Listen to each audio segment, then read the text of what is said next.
సభ్యులందరికీ నమస్కారం అండి.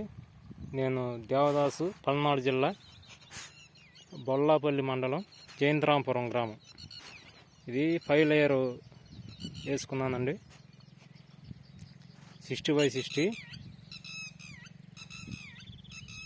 అయితే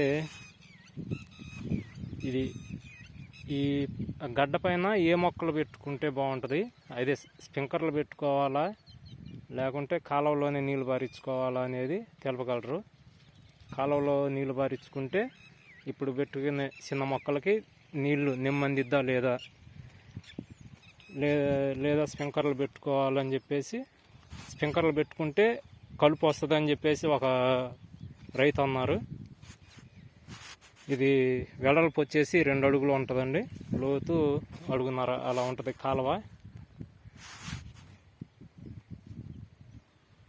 కాబట్టి ఈ 5 లేయర్లో అనుభవం ఉన్న వాళ్ళు సలహా ఇవ్వగలరని కోరుతున్నామండి. అందరికీ ధన్యవాదాలు.